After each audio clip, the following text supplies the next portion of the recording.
नमस्ते। मैं हूं पूनम गौड़ और आप देख रहे हैं oneworldnews.com की प्रस्तुति और ग्रहों की बातें। आज के प्रोग्राम में बताऊंगी आज का पंचांग, हर राशि का राशिफल, कहानी, किस्से में एक रोचक सी कहानी सुनाऊंगी और आखिर तक मेरे साथ जुड़े रहिएगा। जिनका जन्मदिन है उनका वर्षफल बताऊंगी और साथ में साल भर के उपाय भी। शुरू करते हैं आज के पंचांग से।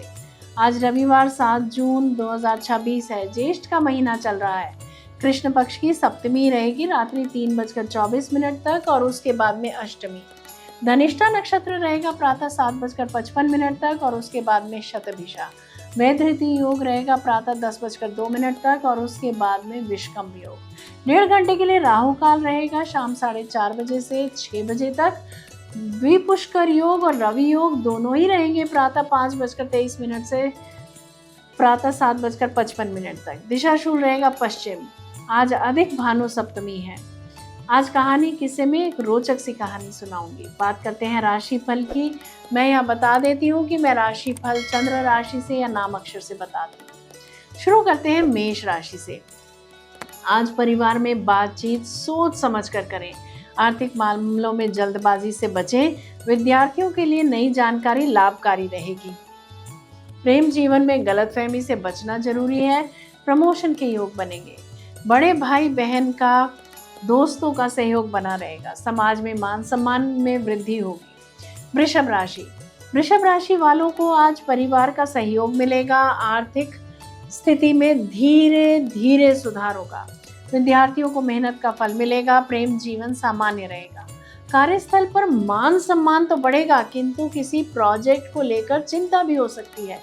मिथुन राशि, संवाद और यात्रा से लाभ मिलेगा। आर्थिक अवसर मिल सकते हैं। रिसर्च के विद्यार्थियों के लिए दिन अच्छा रहेगा। धर्म कर्म में मन लगेगा। पिता की सेहत का ध्यान रखें। कर्क राशि की बात करते हैं। भावनात्मक उतार चढ़ाव रह सकते हैं। खर्च बढ़ सकता है। विद्यार्थियों को ध्यान केंद्रित करना होगा। प्रेम जीवन संवेदनशील रहेगा। बात करते हैं सिंह राशि की। राहु के प्रभाव से मन बेचैन रह सकता है। परिवार में धैर्य रखें। आर्थिक मामलों में सावधानी जरूरी है। प्रेम जीवन में दूरी महसूस हो सकती है। कन्या राशि, कार्यस्थल पर जिम्मेदारियां बढ़ सकती हैं। आर्थिक स्थिति सामान्य रहेगी। विद्यार्थियों को अनुशासन बनाए रखना बहुत जरूरी होगा। प्रेम जीवन में संतुलन जरूरी है। तुला राशि, मित्रों और परिवार का सहयोग मिलेगा। आर्थिक लाभ के योग हैं। विद्यार्थियों के लिए रचनात्मक कार्यों में सफलता मिलेगी। प्रेम जीवन सकारात्मक रहेगा। वृश्चिक राशि, करियर में नई जिम्मेदारी मिल सकती है। आर्थिक स्थिति में उतार चढ़ाव रहेगा। विद्यार्थियों को मेहनत बढ़ानी होगी। प्रेम जीवन में गहराई आएगी। धनु राशि, भाग्य का सहयोग मिलेगा। यात्रा और शिक्षा से लाभ होगा। आर्थिक स्थिति मजबूत हो सकती है। प्रेम जीवन अच्छा रहेगा।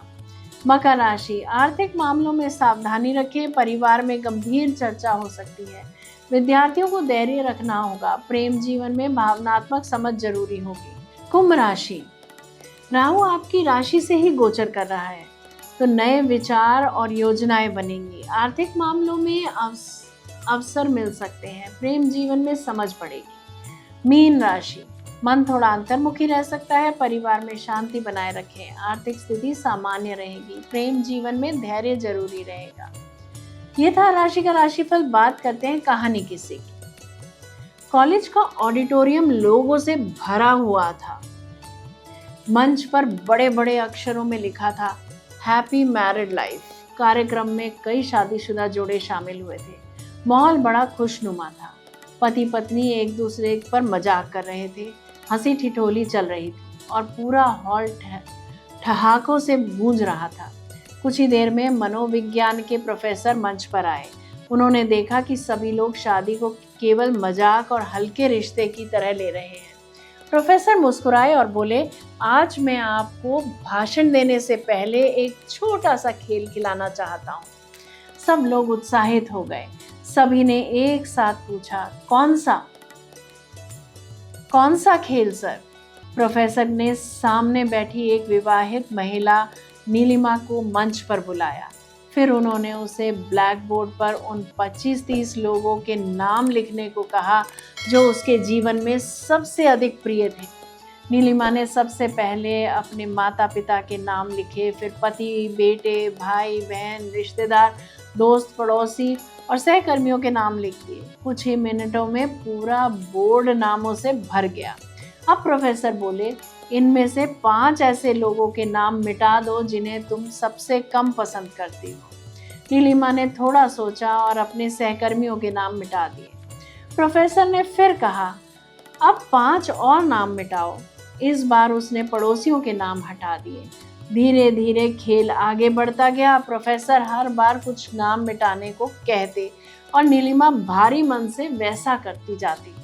अब उसने दोस्तों और दूर के रिश्तेदारों के नाम भी मिटा दिए। कुछ देर बाद ब्लैक बोर्ड पर केवल 4 नाम बचे थे, मम्मी, पापा, पति और बेटा। पूरा हॉल अब शांत हो चुका था। सबकी निगाहें नीलिमा पर थी।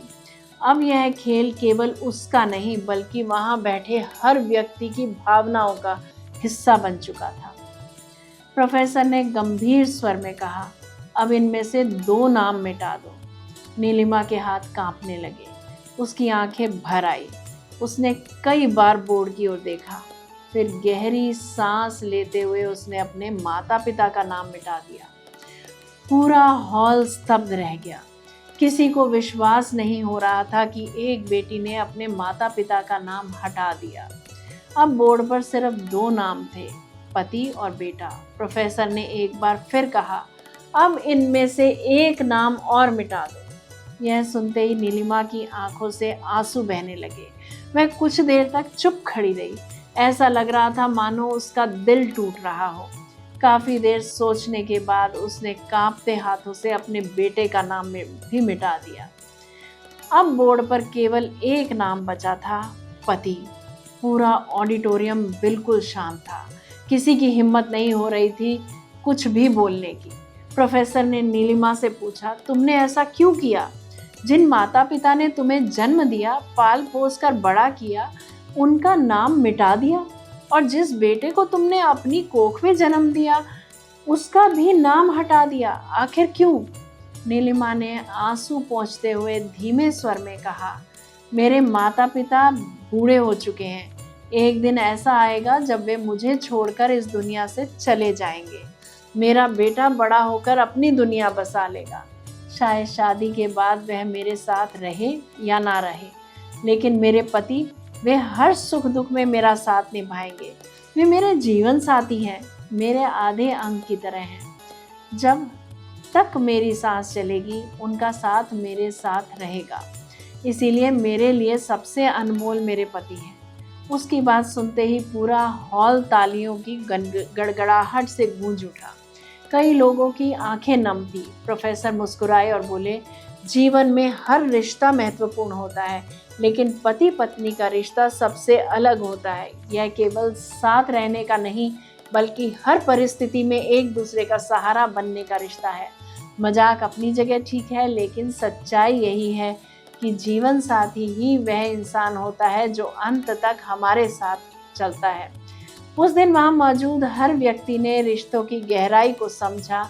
जय श्री कृष्णा। जयराम जी की बात करते हैं जिनका जन्मदिन है। 6 जून 2027 आपके लिए आत्मविकास, नई सीख और करियर में महत्वपूर्ण बदलावों का वर्ष रहेगा। कार्य क्षेत्र में नई जिम्मेदारियां मिल सकती हैं और कुछ जातकों को अपनी दिशा बदलने का अवसर भी मिल सकता है।